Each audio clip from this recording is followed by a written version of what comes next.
이 울릉도 바다 아래 잠들어 있던 러시아 함선 이 돈스코이호가 침몰한 지 113년 만에 인양된다는 소식이 들려왔습니다. 무려 150조 원 상당의 금화와 금괴를 싣고 있다는 돈스코이호. 과연 이번엔 그 실체를 드러낼 수 있을까요? 네, 하지만 이 돈스코이호를 둘러싼 여러 가지 의문점 역시 함께 수면 위로 올라오고 있습니다. 정말 발견한 것은 맞는지 또 그 안에 금괴가 있긴 한 건지 조목조목 따져봐야 할 부분이 많겠죠. 150조 원 보물선 돈스코이호의 비밀 지금부터 하나씩 알아가 보겠습니다. 법무법인 하나의 강신업 변호사입니다. 어서 오세요. 안녕하십니까. 네, 안녕하십니까. 150조 원의 가치를 가지고 있을지도 모르는 보물선. 네, 이게 울릉도 앞바다에 침몰하게 됐다고 하는데 이 역사적 배경부터 좀 짚어봐야 될 것 같아요. 예, 제가 뭐 좀 찾아보니까 1905년에 러일 전쟁이 일어났습니다. 네. 그때 이제 먼저 일본이 기습 공격을 했거든요. 예. 그리고 나서 러시아가 이제 거기에 분노해가지고 러시아 함대를 파견합니다. 그래가지고 대한해협 우리 이 근처에서 전쟁이 붙었거든요. 네. 러시아와 일본 사이에. 예. 그래가지고 사실은 러시아 함대가 대패를 합니다. 38척인가를 보냈는데 거의 뭐 돌아간 함대가 별로 없습니다. 네. 그 중에 하나가 돌아간 함대가 바로 이 돈스코이호입니다. 근데 이것이 이제 가다가 우리 울릉도 해안 그 근처에서 결국은 더 이상 갈 수 없는 상태에 이르러서 파괴가 좀 됐었는가 봐요. 네. 그래서 나오는 얘기에 의하면 스스로 러시아가 승무원들은 울릉도에 내리고 예. 침몰을 시켰다. 이런 얘기가 나오는 배입니다, 이 배가. 그래서 결국은 어쨌든 러시아 함대, 발틱 함대 소속의 배였는데요. 러일 전쟁에 패하고서 우리 울릉도 근해에 침몰해 있다. 이런 얘기가 있었고 이거를 찾는 노력이 과거에도 있었고 계속돼 왔던 거죠. 그런 역사적 배경이 있군요. 상식적으로 약간 이해가 안 되는 부분이 이게 돈스코이호는 이제 군함이잖아요. 그런데 네. 어떻게 이 군함 안에 150조 원의 가치가 넘는 이 어마어마한 금괴가 있을 거라고 맞아요. 주장을 하는 거죠? 글쎄요, 이 부분이 이제 예. 사실은 좀 믿기 어려운 부분인데 뭐라고 얘기를 하느냐면 여기에 금화, 그러니까 금화를 싣고 다녔는데 그 이유가 그럼 뭐냐 이렇게 얘기를 하니까 당시에 1만 4천 명 정도의 해군을 파견을 했다는 겁니다. 네. 그럼 그 사람들이 먹고 마시고 잠자고 그다음에 임금도 줘야 되고 이런 돈이 필요하다. 그래서 그 돈을 지불하기 위해서 군함에다가 돈을 싣고 다녔다. 이것이 이제 금괴가 아니라 금화가 대부분입니다. 네. 지금 이제 영국 제 금화라고 하는 것인데 그래서 영국 소버린 금화 5,000파운드, 상자 5,500개, 그래서 약 200톤 정도를 싣고 다녔다. 이런 얘기가 나오는 것인데 네. 지금 앵커님 말씀하신 대로 사실은 믿기 어렵습니다. 네. 예. 여전히 믿기 어렵습니다. 이 예, 상자 믿기 5,500개가 얼마나 큰 배인지 모르겠는데 타이타닉호처럼. 요거는 큰 제가 배인지 조사해 보니까 모르겠는데. 길이가 97m 정도 됩니다. 그래서 아주 작은 97m 예, 요? 97m. 그러니까 아주 작은 배는 아닌데 그렇다 하더라도 그렇게 많은 금화를 전쟁 시에 싣고 다닐 필요가 있었는지 그리고 과연 러시아가 그 당시에 별로 그렇게 힘이 없었거든요. 근데 그렇게 돈이 많았는지 같은 여러 가지 의문이 있습니다. 그동안 이 돈스코이호를 찾으려고 이렇게 노력이 많이 있었다면서요? 있었죠. 예, 과거에도 또 동아건설에서도 이걸 뭐 2003년인가요? 뭐 또 그 전에도 1999년에도 또 다른 데서 있었고 네. 그래서 이거를 찾기 위한 노력은 계속돼 왔고 그때도 뭐 이거를 찾겠다, 또 인양을 하겠다 뭐 이러면서 주가가 뭐 17일인가 그 관련 주가가 상한가를 치기도 하고 하여튼 또 그랬었군요. 난리를 한번 떨었던 그런 일이 있습니다. 네. 지금 이 돈스코이호를 지금 발견하고 한 그룹이 신일그룹이잖아요. 네, 그럼 예. 신일그룹이 이 돈스코이호의 정체를 얼마나 어떻게 파악을 했다고 지금 알려져 있는 거죠? 글쎄 신일그룹이 보니까 예. 생긴 지 한 50일 정도밖에 안 된 회사예요.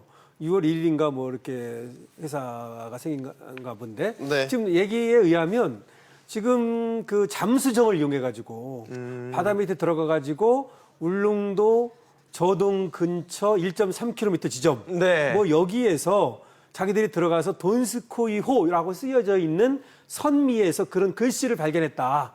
그래서 자기들이 확인을 했다. 이렇게 얘기하고 있습니다. 물론 들어가서 금화를 찾았다는 얘기는 아니지만 이 배를 발견했다. 이렇게는 얘기하고 있습니다. 신일그룹 뭐 이제 홈페이지도 나왔지만 150조 원의 보물선 앞에 네. 이걸 달았네요 보니까.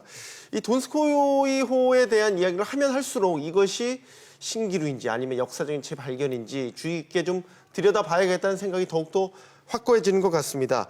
자, 그럼 여기서 오랫동안 이 돈스코이호를 심층 분석 취재하셨던 분이 계십니다. 이 보물선 돈스코이호 쫓는 권력 재벌 탐사가의 저자입니다. 이 원희복 기자를 연결해서 이 돈스코이의 비밀에 대해서 좀 더 다양한 자세한 이야기 들어보도록 하겠습니다. 안녕하세요. 안녕하세요. 네, 안녕하세요. 저 원희복입니다. 네, 네. 안녕하십니까. 지금도 현직 기자이신 걸로 제가 알고 네. 있습니다. 맞습니까?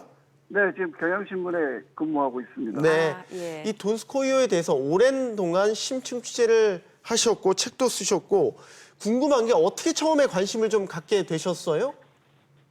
그 대답을 하기 전에 말이죠. 그 전제를 하나 해야 될 게 네.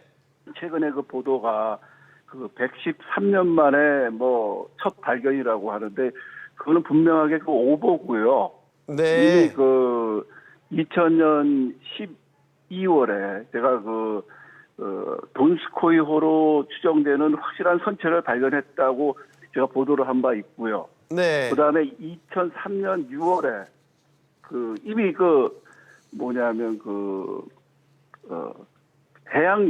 한국 해양연구원에서 돈스코이호를 찾았다고 해갖고 서울 그 플라자 호텔에서 성대한 발표회도 했어요. 네. 그때 동영상, 좌표 동영상까지 다 있었거든요. 예. 15년 전에도 이미 다 발견했다고 보도가 다 나왔는데, 네. 근데 지금 와서 갑자기 또 찾았다고 하는 보도는 분명히 이게 뉴스가 아닌 거거든요. 이거는. 예. 아, 예. 알겠습니다. 그런 예. 그런 측면에서 제가 이걸 관심을 가졌던 거는 제가 이제 그때 해양수산부를 출입하고 있었어요. 경향신문 기자로. 네. 지금도 뭐 경향신문 기자이긴 하지만, 근데 공식적인 해양수산부의 고위 관료로부터 이걸 취재를 한 것이거든요. 그러시군요. 그러니까 이제 예. 지금하고 굉장히 다른 게 그때는 해양수산부라는 곳에서 허가를 냈고 정식 허가를 내줬고 매작물 발굴 허가를 내줬고 탐사 기관이 어디였냐면 한국해양연구원이라고 국책 연구기관이에요. 국가. 네. 그리고 그걸 돈을 댄 곳은 이제 동아건설이 잠깐 됐거든요. 네. 잠깐 됐고 그게 부도가 나면서 실제적으로 돈을 댄 기관이 어디냐면 서울지방법원 파산부예요. 판사가 탐사 비용을 냈어요. 네. 그러니까 어떻게 보면 이건 국가 사업이었던 거죠. 지금의 알겠습니다. 이 무슨 실업인가 하는 이거하고는 굉장히 차원이 다른 얘기입니다. 알겠습니다. 오랫동안 네. 취재를 해 오셨으니까 좀 여쭤볼게요. 이 네네네. 돈스코이호의 실제 가치를 좀 알고 싶거든요. 가치는 이제 15년 전에도 이게 사실 러시아하고 일본, 특히 일본에서 이거를 갖다 가치를 평가해갖고 탐사를 오랫동안 했어요. 일부는 근거가 없다고 하는데 이제 모든 것이 이제 문헌 조사를 통해서 1차적으로 했고 그걸 통해서 해양연구원이 오랫동안 또 이걸 문헌 조사도 해양연구원에서 굉장히 많이 했거든요. 그런 거를 바탕으로 해갖고 그때 동아건설과 해양연구원이 탐사 협약을 맺었는데 70억 프로젝트를 계약을 했거든요. 네. 그러니까 전혀 몰같이한 거라면은 그렇게 했겠습니까? 알겠습니다. 사실 그동안 이제 신일그룹뿐만 아니라 이제 여러 기업에서 이 보물선을 찾았고 또 인정하기 위해서 막대한 돈을 이렇게 쏟아부었다 이런 얘기도 나오고 있는데 그럼에도 불구하고 아직까지 이 돈스코이호를 수면 위로 끌어올리지 못했던 이유 어디에 있다고 보십니까? 처음에는 일본이 이거에 대해서 매우 적극적으로 탐사를 했는데 1930년대부터 했으니까. 네. 그런데 이제 못한 거는 이제 물론 기술적인 문제였겠죠. 그때 30년대에는 30, 40년대에는 해저 탐사 기술이 100m도 못 들어갔으니까. 근데 이제 80년대 이후부터는 이제 해양 탐사 기술이 이제 비약적으로 발전하면서 일본에 있는 배도 이제 찾았고 뭐 그렇게 했는데 제가 이제 그 돈스코이호를 해양연구원에서 이렇게 탐사했다는 거를 보도한 거는 그때 끌어올리지 못한 거는 네. 물론 동아건설이 이제 부도가 난 것도 있었지만은 외교 문제, 러시아하고 일본 뭐 이런 외교 문제가 또 제기가 됐거든요. 그런 게 뭐 해결이 되고 그다음에 이제 그 이후에 그 당시에 15년 전에도 그 유인 잠수정이 들어가서 그 유품을 꺼내려고 했는데 굉장히 또 그것도 굉장히 오래된 배였기 때문에 네. 어려웠거든요. 네네. 근데 지금은 뭐 이제 기술이 훨씬 그때보다 발전이 됐기 때문에 네.